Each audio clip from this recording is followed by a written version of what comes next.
കേരളത്തിന്റെ തന്നെ അഭിമാനമായ വിഴിഞ്ഞം തുറമുഖ പദ്ധതിയുടെ രണ്ടാം ഘട്ട നിർമ്മാണ പ്രവൃത്തികളുടെ ഉദ്ഘാടനം കഴിഞ്ഞ ദിവസമാണ് മുഖ്യമന്ത്രി പിണറായി വിജയൻ നിർവഹിച്ചത്. ആ വേദിയിൽ പ്രതിപക്ഷ നേതാവ് വി ഡി സതീശൻ, കേന്ദ്ര മന്ത്രി സർബാനന്ദ സോനോവാൾ, ഒപ്പം തന്നെ സംസ്ഥാന മന്ത്രിസഭയിലെ മന്ത്രിമാര്, എംഎൽഎമാരെല്ലാ ജനപ്രതിനിധികളും പ്രമുഖരും എല്ലാം തന്നെ പങ്കെടുത്ത ചടങ്ങായിരുന്നു. ആ ചടങ്ങിൽ വെച്ചാണ് ഈ രണ്ടാം ഘട്ടത്തിന്റെ ഉദ്ഘാടനം നടന്നത്. 2045 പൂർത്തിയാകേണ്ട പ്രവർത്തനങ്ങൾ എല്ലാം തന്നെ ഏതാണ്ട് 17 വർഷങ്ങൾക്ക് മുൻപായി 2028 കൂടി തന്നെ പൂർത്തിയാക്കുമെന്നാണ് ഈ തുറമുഖത്തിന്റെ നിർമ്മാണ ചുമതലയുള്ള അദാനി പോർട്സിന്റെ മാനേജിംഗ് ഡയറക്ടർ കൂടിയായ കരൺ അദാനി വ്യക്തമാക്കിയിട്ടുള്ളത്. എന്തായാലും തുറമുഖം അതിന്റെ വികസനം മുന്നോട്ട് നീങ്ങുമ്പോൾ ആ പദ്ധതിയുടെ യഥാർത്ഥ ശില്പി ആരാണ് എന്നത് സംബന്ധിച്ചുള്ള തർക്കങ്ങൾ, സംശയങ്ങൾ, ചോദ്യങ്ങൾ ഒക്കെ തന്നെ കഴിഞ്ഞ കുറെ കാലമായി പൊതുസമൂഹത്തിലുണ്ട്. ഇത് സംബന്ധിച്ച് LDF-ഉം UDF-ഉം തമ്മിൽ രാഷ്ട്രീയമായിട്ടുള്ള ഏറ്റുമുട്ടലുകൾ പോലും നമ്മൾ പലതവണ കണ്ടിട്ടുണ്ട്. എന്നാൽ ഇന്നലത്തെ ചടങ്ങിൽ പതിവ് പോലെ ഉദ്ഘാടകനായ മുഖ്യമന്ത്രി പിണറായി വിജയൻ ഈ പദ്ധതിയുടെ യഥാർത്ഥ ശില്പിയായ ഉമ്മൻചാണ്ടിയുടെ പേര് പറയാൻ തയ്യാറായില്ല എന്നത് ഏറെ ഖേദകരമായ കാര്യമാണ്. അദ്ദേഹത്തിന് ഇത് ആദ്യത്തെ സംഭവമല്ല. വിഴിഞ്ഞം തുറമുഖവുമായി ബന്ധപ്പെട്ടുള്ള ഒരു ചടങ്ങിലും അതിന്റെ ശില്പിയായ മുഖ്യമന്ത്രി ഉമ്മൻചാണ്ടിയുടെ പേര് അദ്ദേഹം പരാമർശിച്ചിട്ടില്ല. എന്നാൽ ഏറെ സവിശേഷമായ ഒരു കാര്യം, ഇതേ വേദിയിൽ ഈ പറയുന്ന അദാനി പോർട്സിന്റെ മാനേജിംഗ് ഡയറക്ടറായിട്ടുള്ള കരൺ അദാനി, ഒപ്പം തന്നെ പ്രതിപക്ഷ നേതാവ് വി ഡി സതീശൻ ഉമ്മൻചാണ്ടിയുടെ പേര് പരാമർശിച്ചു എന്നതാണ് ഏറെ ശ്രദ്ധേയമായ ഒരു കാര്യം. പ്രതിപക്ഷ നേതാവ് വി ഡി സതീശനെ സംബന്ധിച്ച് അദ്ദേഹം രാഷ്ട്രീയപരമായിട്ട് ഉമ്മൻചാണ്ടിയുടെ പേര് പറഞ്ഞതാണ് എന്ന് നമുക്ക് വാദത്തിന് അംഗീകരിക്കാം. എന്നാൽ കരൺ അദാനി പറയുന്നത് ഉമ്മൻചാണ്ടിയാണ് അതിന്റെ ഫൗണ്ടർ റോള് നിർവഹിച്ചത് ഉമ്മൻചാണ്ടിയാണ് എന്നാണ്. ഒപ്പം അദ്ദേഹത്തെ ഫൗണ്ടർ റോൾ നിർവഹിച്ച ഉമ്മൻചാണ്ടി നമുക്ക് വിസ്മരിക്കാൻ കഴിയില്ല. അദ്ദേഹമാണ് ഈ പദ്ധതികൾക്ക് തുടക്കം കുറിച്ചത്. അതാണ് ഇന്നത്തെ ഈ നിലയിൽ എത്തി നിൽക്കുന്നത് എന്നാണ് കരൺ അദാനി ആ വേദിയിൽ പറഞ്ഞത്. അതിന് പിന്നാലെയാണ് മുഖ്യമന്ത്രി സംസാരിക്കുന്നത്. അദ്ദേഹത്തിന്റെ വാക്കുകൾ പറഞ്ഞത് 2015 UDF സർക്കാർ ഇത് തുടക്കം കുറിക്കുന്നു, പിന്നീട് വന്ന LDF സർക്കാരാണ് ഇച്ഛാശക്തിയൊക്കെ കാട്ടി അത് പൂർത്തിയാക്കിയത് എന്നൊക്കെ പറഞ്ഞ് LDF സർക്കാരിന്റെ നേട്ടങ്ങളാണ് അദ്ദേഹം പാടി പുകഴ്ത്തുന്നത്. പിന്നാലെ വന്ന പ്രതിപക്ഷ നേതാവ് വി ഡി സതീശൻ ഇതിന്റെ യഥാർത്ഥ ശില്പി ഉമ്മൻചാണ്ടിയാണ് എന്ന് ആ വേദിയിൽ തുറന്നു പറയുന്നുണ്ട്. അദ്ദേഹത്തെ വിസ്മരിക്കാൻ കഴിയില്ല. അദ്ദേഹത്തെ ഈ സന്ദർഭത്തിൽ താൻ ഓർക്കുകയാണ്. അദ്ദേഹത്തിന്റെ അത്തരത്തിലുള്ള നിലപാടുകളെയും ആ പ്രവർത്തനത്തെയും എല്ലാം താൻ ഓർക്കുകയാണ് എന്ന് വി ഡി സതീശൻ വളരെ ചുരുങ്ങിയ ഏതാണ്ട് 4 മിനിറ്റിൽ താഴെ മാത്രമാണ് വി ഡി സതീശന്റെ പ്രസംഗം നീണ്ടത്. ആ 4 മിനിറ്റിൽ ആ പ്രസംഗത്തിലൂടെ ആ വേദി കൈയടക്കുന്ന ഒരു കാഴ്ചയാണ് നമുക്ക് കാണാൻ കഴിഞ്ഞത്. ഇതുവരെ LDF സർക്കാരും ഒക്കെ തന്നെ തങ്ങളുടെ ഒരു വികസന നേട്ടമായിട്ട് ഉയർത്തിക്കാട്ടിക്കൊണ്ടിരുന്ന വിഴിഞ്ഞം, അത് ആരുടെ സന്തതിയാണ്, ആരുടെ കുഞ്ഞാണ്, ആരുടെ സ്വപ്ന പദ്ധതിയാണ്, അതിനാരാണ് തുടക്കം കുറിച്ചത് എന്ന് ഏതാണ്ട് 4 മിനിറ്റിൽ താഴെയുള്ള ആ പ്രസംഗത്തിലൂടെ വി ഡി സതീശൻ കേരളീയ പൊതുസമൂഹത്തോട് പറയുന്നുണ്ട്. ഒപ്പം തന്നെ LDF-ന്റെ ഈ പറയുന്ന ഇരട്ടത്താപ്പുകളെ അതിനകത്ത് തുറന്നു കാട്ടുന്നുമുണ്ട്. മാത്രവുമല്ല, അദ്ദേഹം LDF സർക്കാരിന് ഈ പദ്ധതിയുടെ നടത്തിപ്പിൽ വന്നിട്ടുള്ള വീഴ്ചകളെ എണ്ണി പറഞ്ഞ് അദ്ദേഹം വിമർശിക്കുകയും ചെയ്യുന്നുണ്ട്. 2014 ഉമ്മൻചാണ്ടി സർക്കാർ തുടങ്ങിയ തറക്കല്ലിട്ട് കഴിഞ്ഞ പദ്ധതി അത് ഏതാണ്ട് 5 വർഷത്തിനകം 2019 ഒന്നാം ഘട്ടം പൂർത്തിയാക്കേണ്ടതായിരുന്നു. 2016 അധികാരത്തിൽ വന്ന പിണറായി വിജയൻ സർക്കാരിന് അതിന് സാധിച്ചില്ല. അതിന് പല സാമൂഹികമായിട്ടുള്ള കാലാവസ്ഥാപരമായിട്ടുള്ള പല പ്രശ്നങ്ങളും നേരിട്ടുണ്ടെന്നത് യാഥാർത്ഥ്യമാണ്. എങ്കിൽ പോലും 2019 ഒന്നാം ഘട്ടം പൂർത്തിയാക്കുമ്പോൾ പൂർത്തിയാക്കേണ്ട മറ്റ് അനുബന്ധമായിട്ടുള്ള പല കാര്യങ്ങളും ഉണ്ടായിരുന്നു. അതൊന്നും തന്നെ പൂർത്തിയാക്കാൻ കഴിഞ്ഞിട്ടില്ല.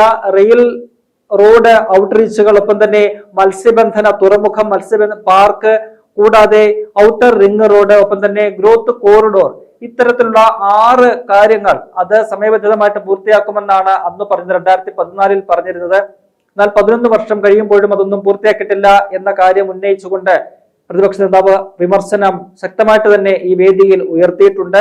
എന്തായാലും നമുക്കറിയാം, 2014 ഉമ്മൻചാണ്ടി സർക്കാർ ഈ പദ്ധതി കേരളത്തിന്റെ ഭാവി വികസനം ലക്ഷ്യമിട്ടുകൊണ്ട് നടത്തിയ ആ പദ്ധതി നടപ്പിലാക്കിയപ്പോൾ നേരിട്ട പ്രതിബന്ധങ്ങളൊന്നും തന്നെ കേരളീയ പൊതുസമൂഹം മറന്നിട്ടില്ല. അന്ന് ഏറ്റവും കൂടുതൽ ഈ പദ്ധതിയെ എതിർത്തത് ഇന്നത്തെ ഈ പദ്ധതിയുടെ അല്ലെങ്കിൽ ഈ പദ്ധതി തങ്ങളുടെ അഭിമാനമാണ് എന്ന് പറഞ്ഞ് മേനി നടിക്കുന്ന LDF സർക്കാരാണ്. അന്ന് സംസ്ഥാന സെക്രട്ടറി ആയിട്ടിരുന്ന പിണറായി വിജയൻ തന്നെയാണ്. അന്ന് പാർട്ടിയുടെ മുഖപത്രമായ ദേശാഭിമാനി എഴുതിയത് 5000 കോടി രൂപയുടെ കടൽ കൊള്ളയാണ് ഈ നടക്കുന്നത് എന്നാണ്.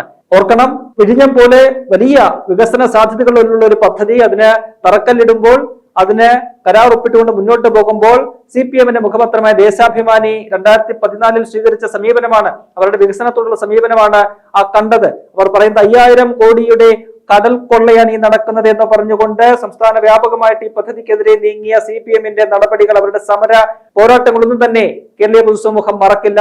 പ്രത്യേകിച്ച് UDF-നോ കോൺഗ്രസിനോ തൊട്ടും മറക്കാൻ സാധിക്കുകയില്ല. അത്തരത്തിൽ അവരുടെ 2014 ആ നീക്കങ്ങളെ കുറിച്ച് പറയുമ്പോൾ, അല്ലെങ്കിൽ അവരുടെ ആ പദ്ധതിക്കെതിരായിട്ടുള്ള നീക്കങ്ങളെ കുറിച്ച് പറയുമ്പോൾ, സ്വാഭാവികമായിട്ടും ഈ പദ്ധതിയുടെ ഒരു വിഭാവനം അല്ലെങ്കിൽ ഈ പദ്ധതിയെ കുറിച്ച് ആദ്യം സ്വപ്നം കാണുന്നത് 95-ലാണ്. ഏതാണ്ട് 30 വർഷങ്ങൾക്ക് മുൻപ് പുറകോട്ട് നമുക്ക് സഞ്ചരിക്കേണ്ടതുണ്ട്. അന്ന് AK ആന്റണിയുടെ മന്ത്രിസഭയിൽ തുറമുഖ മന്ത്രിയായിട്ടിരുന്ന, തുറമുഖ വകുപ്പിന്റെ ചുമതല കൂടി ഉണ്ടായിരുന്ന സഹകരണ മന്ത്രി MV രാഘവൻ, അദ്ദേഹത്തിന്റെ ആശയമാണ്, അദ്ദേഹത്തിന്റെ മനസ്സിലുദിച്ച ഒരു ആശയമാണ് അത്തരത്തിലൊരു വിഴിഞ്ഞം തുറമുഖ പദ്ധതി എന്നത്. അന്ന് ആ പദ്ധതി പൂർത്തിയാക്കാൻ ഏതാണ്ട് 2000 കോടി രൂപ മാത്രമാണ് വേണ്ടിയിരുന്നത്. അന്ന് അദ്ദേഹം ഇപ്പറയുന്ന പോലെ ഹൈദരാബാദിലുള്ള ഒരു കമ്പനിയുമായിട്ടൊക്കെ തന്നെ ചർച്ചകൾ നടത്തി അതിനുള്ള ധാരണാപത്രം 1995 ഒക്ടോബർ 11 ഒപ്പുവെക്കുന്നുണ്ട്. എന്നാൽ അന്നും ഈ പറയുന്ന ദേശാഭിമാനി ഇതേപോലെ ആ പദ്ധതിക്ക് ഇടങ്കോലിടുന്ന ഒരു കാഴ്ച നമുക്ക് കാണാൻ കഴിഞ്ഞിട്ടുണ്ട്. അതൊക്കെ തന്നെ MV രാഘവൻ തന്റെ ആത്മകഥയിൽ വിശദമായിട്ട് പ്രതിപാദിക്കുന്നുണ്ട്. 95 ഒക്ടോബർ 11 ഈ ധാരണാപത്രം ഒപ്പിടുന്നു. 4 ദിവസങ്ങൾക്ക് ശേഷം ഒക്ടോബർ 15 പുറത്തിറങ്ങിയ ദേശാഭിമാനിയുടെ മുഖപ്രസംഗം അവരുടെ തലക്കെട്ട് ഇങ്ങനെയാണ്: വിഴിഞ്ഞം തുറമുഖം സ്വകാര്യ മേഖലയിലേക്ക് എന്ന് പറഞ്ഞുകൊണ്ടുള്ള തലക്കെട്ടോട് കൂടിയിട്ടുള്ള ആ ഒരു ലേഖനത്തിൽ വലിയ രീതിയിലുള്ള തെറ്റിദ്ധാരണകൾ വരുത്തിക്കൊണ്ട് ഈ പദ്ധതിയെ എതിർക്കുന്ന ഒരു കാഴ്ചയാണ് കണ്ടത്. ഈ ധാരണാപത്രത്തിൽ ഇല്ലാത്ത വ്യവസ്ഥകൾ ഉണ്ട് എന്ന് പറഞ്ഞുകൊണ്ട് ഈ പദ്ധതി നടപ്പിലായാൽ 100 വർഷത്തോളം, അതായത് 95-ൽ അത് പദ്ധതി നടപ്പിലായി കഴിഞ്ഞ 100 വർഷങ്ങൾക്ക് വരെ ഈ പദ്ധതി സ്വകാര്യ വ്യക്തികളുടെ കീഴിലായിരിക്കും, സ്വകാര്യ കമ്പനികൾക്കായിരിക്കും, അതിന്റെ നടത്തിപ്പ് അവകാശം എല്ലാം തന്നെ സ്വകാര്യ കമ്പനികൾക്കായിരിക്കും എന്ന് പറഞ്ഞുകൊണ്ട് അത്തരത്തിൽ ഒരു തരത്തിലും അന്ന് ഇത്തരം പറയുന്ന വ്യവസ്ഥകളൊന്നും തന്നെ നിലവിൽ വന്നിട്ടില്ലാത്ത ഒരു ഘട്ടം കൂടിയാണ്. ആ ഘട്ടത്തിലാണ് ഇല്ലാത്ത വ്യവസ്ഥകൾ ഉണ്ട് എന്ന് പറഞ്ഞ് തെറ്റിദ്ധാരണ പരത്തിക്കൊണ്ട് ആ പദ്ധതി എങ്ങനെയെങ്കിലും ഇല്ലായ്മ ചെയ്യാൻ വേണ്ടിയുള്ള നീക്കങ്ങൾ അന്ന് CPM-ന്റെ മുഖപത്രമായ ദേശാഭിമാനി നടത്തിയത്. അങ്ങനെ അത് പിന്നീട് ഇല്ലാതെ പോകുന്നു. പിന്നീട് 96-ൽ നയിക്കുന്ന സർക്കാരിന്റെ കാലത്തും വലിയ രീതിയിലുള്ള പുരോഗതി ഒന്നും ഉണ്ടായില്ല. വീണ്ടും 2001-ൽ AK ആന്റണി മന്ത്രിസഭ അധികാരം ഏൽക്കുമ്പോൾ അന്നും തുറമുഖ വകുപ്പിന്റെ ചുമതല MV രാഘവനാണ്. 96-ൽ AK സർക്കാരിന്റെ കാലത്ത് തുടങ്ങി വെച്ച ഒരു കരാറ്, ഒപ്പിട്ട ഒരു കരാർ, അത് പിന്നീട് അത് സാധ്യമല്ല, അത് നടപ്പിലാക്കാൻ കേരളത്തിന്റെ താല്പര്യങ്ങൾക്കൊന്നും ഗുണകരമായ ഒന്നല്ല എന്ന് കണ്ടുകൊണ്ട് വീണ്ടും 2002-ൽ അത് റദ്ദാക്കേണ്ടി വരുന്നുണ്ട്, ആ കരാർ റദ്ദാക്കേണ്ടി വരുന്നുണ്ട്. പിന്നീട് പല കാരണങ്ങളാലായിട്ട് അത് നടപ്പിലാക്കാൻ കഴിയാതെ പോയി എന്നതാണ് യാഥാർത്ഥ്യം. പിന്നീട് 2006-ൽ വന്ന V. സച്ചിദാനന്ദൻ സർക്കാരിന്റെ കാലത്തും ചില നീക്കുപോക്കുകളൊക്കെ ഉണ്ടായി, ചില ചർച്ചകളൊക്കെ ഉണ്ടായി. എന്നാലും അതൊക്കെ തന്നെ ഇത്തരത്തിൽ ചർച്ചകളിലോ അല്ലെങ്കിൽ ആശയങ്ങളിലോ വന്ന് അവസാനിക്കുന്നതല്ലാതെ യാഥാർത്ഥ്യത്തിലേക്ക് എത്തിയിരുന്നില്ല. 2014-ൽ ഉമ്മൻചാണ്ടി സർക്കാരാണ്, ആ സർക്കാരിന്റെ ആർജവമാണ്, ഉമ്മൻചാണ്ടിയുടെ നേതൃത്വത്തിലുള്ള മന്ത്രിസഭയാണ് ഇത് തറക്കല്ലിടലിലേക്ക് എത്തിക്കുന്നത്. അന്ന് ഇതിനുമായി വേണ്ട പാരിസ്ഥിതിക ആഘാത പഠനം, സാമൂഹ്യ ആഘാത പഠനം എല്ലാം നടത്തി ആ റിപ്പോർട്ടുകൾ കേന്ദ്ര സർക്കാരിന് സമർപ്പിച്ച് അവിടെ നിന്നും പരിസ്ഥിതി മന്ത്രി ആദ്യഘട്ടത്തിൽ പരിസ്ഥിതിക ആഘാത പഠന റിപ്പോർട്ട് തള്ളുകയാണ് ചെയ്തത്. പിന്നീട് അദ്ദേഹത്തെ ഇവിടെ കൊണ്ടുവന്ന് കാര്യങ്ങൾ വിശദീകരിച്ച് അദ്ദേഹത്തിനെ ബോധ്യപ്പെടുത്തിയ ശേഷമാണ് അതിന് അനുമതി ലഭിക്കുന്നത്. അത്തരത്തിൽ നേരിട്ട പ്രതിബന്ധങ്ങളെല്ലാം തന്നെ വകഞ്ഞു മാറ്റിക്കൊണ്ടാണ് 2014-ൽ വിഴിഞ്ഞം പദ്ധതിക്ക് ഉമ്മൻചാണ്ടി സർക്കാർ തറക്കല്ലിട്ട് അത്തരത്തിലൊരു കേരളത്തിന്റെ ഭാവി സ്വപ്നം കണ്ടുള്ള, ഭാവിക്ക് മുതൽക്കൂട്ടാകുന്ന ഒരു വികസന പദ്ധതിക്ക് തുടക്കം കുറിക്കുന്നത്. അന്ന് അതിനെ എതിർത്ത, നഖസിദ്ധാന്തം എതിർത്ത ഒരു പാർട്ടി ഇന്ന് അതിന്റെയൊക്കെ തന്നെ ക്രെഡിറ്റ് ഏറ്റെടുക്കുമ്പോൾ, അതിന്റെ പിതൃത്വം ഏറ്റെടുക്കുമ്പോൾ ഒരുപക്ഷെ ഉമ്മൻചാണ്ടിയുടെ ആത്മാവൊക്കെ തന്നെ ചിരിക്കുന്നുണ്ടാകും. എന്തായാലും ആരൊക്കെ എതിർത്താലും അല്ലെങ്കിൽ ആരൊക്കെ ഇല്ലെന്ന് പറഞ്ഞാലും വിഴിഞ്ഞം തുറമുഖം എന്ന് പറയുന്നത് അത് ഉമ്മൻചാണ്ടിയുടെ ഒരു പദ്ധതി തന്നെയാണ്. അദ്ദേഹമാണ് അത് യാഥാർത്ഥ്യമാക്കിയത്. 92 മുതലുള്ള കാലം നമുക്ക് അറിയാം. അന്ന് മുതൽ ഓരോരുത്തരും ഇത്തരത്തിൽ ചർച്ചകൾ നടത്തുകയും അല്ലെങ്കിൽ 92-ൽ ധാരണാപത്രത്തിൽ വന്നപ്പോൾ പോലും അത് നടപ്പിലാക്കാൻ അനുവദിക്കാതിരുന്ന ഒരു പാർട്ടിയും ഒക്കെ തന്നെയാണ് CPM എന്ന് പറയുന്നത്. അന്ന് 2000 കോടി രൂപയ്ക്ക് പൂർത്തിയാക്കേണ്ട ഒരു പദ്ധതിയാണ്. ഇത് എത്ര കോടി രൂപയ്ക്കാണ് അത് പൂർത്തിയാകുന്നത് എന്നതുകൂടി നമ്മൾ ആലോചിക്കേണ്ട കാര്യമാണ്. അപ്പോൾ എന്തായാലും ഈ 95 മുതൽ 2014 വരെയുള്ള എല്ലാ സർക്കാരുകൾക്കും അതിന്റെ ഒരു അവകാശം, അതിന്റെ അവകാശമുണ്ട് എന്ന് നമുക്ക് സമ്മതിച്ചു കൊടുക്കാവുന്ന ഒരു കാര്യമാണ്.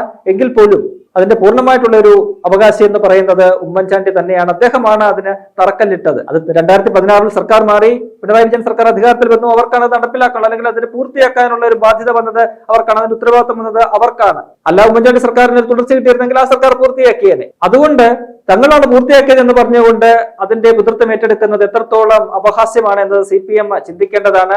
അവരൊറ്റ കാര്യം ചിന്തിച്ചാൽ മതി. 2014-ൽ ഉമ്മൻചാണ്ടി തറക്കല്ലിട്ട ഈ വിഴിഞ്ഞം പദ്ധതി പോലെ കേരളത്തിന്റെ ഭാവിക്ക് മുതൽക്കൂട്ടാകുന്ന തരത്തിലുള്ള ഏതെങ്കിലും ഒരു വികസന പദ്ധതിക്ക് തറക്കല്ലിടാൻ ഈ 10 വർഷത്തിനിടയ്ക്ക് പിണറായി വിജയൻ സർക്കാരിന് കഴിഞ്ഞിട്ടുണ്ടോ എന്നൊരു ചോദ്യം അവർ സ്വയം ചോദിച്ചാൽ തീരുന്ന പ്രശ്നങ്ങൾ മാത്രമേ ഉള്ളൂ. എന്തായാലും ഇന്നലത്തെ വേദിയിൽ മുഖ്യമന്ത്രിയും LDF-ന്റെ മന്ത്രിമാരും ഒക്കെ തന്നെ വിസ്മരിക്കാൻ ശ്രമിച്ച മുൻ മുഖ്യമന്ത്രി ഉമ്മൻചാണ്ടിയെ ആ വേദിയിൽ വെച്ച് തന്നെ ഈ അദാനി പോർട്സിന്റെ മാനേജിംഗ് ഡയറക്ടറുള്ള കരൺ അദാനിയും ഒപ്പം തന്നെ പ്രതിപക്ഷ നേതാവ് VD സതീശനും ഓർമ്മിക്കുകയും അദ്ദേഹത്തിന് അതിന്റെ ക്രെഡിറ്റ് കൊടുക്കാൻ തയ്യാറായതും വളരെ വലിയ ചർച്ചയായിട്ടുണ്ട്. ഇതിനോടകം തന്നെ ആ വിഷയത്തിൽ ആ 4 മിനിറ്റ് പ്രസംഗത്തിൽ VD സതീശൻ നടത്തിയ ആ ഒരു സർജിക്കൽ സ്ട്രൈക്ക് അത് മുഖ്യമന്ത്രി ഉമ്മൻചാണ്ടിയെ തിരസ്കരിച്ച അല്ലെങ്കിൽ അദ്ദേഹത്തെ വിസ്മരിച്ച മുഖ്യമന്ത്രി പിണറായി വിജയനെ വേദിയിൽ ഇരുത്തിക്കൊണ്ട് തന്നെയാണ് VD സതീശൻ അതിന് മറുപടി കൊടുക്കുന്നത്.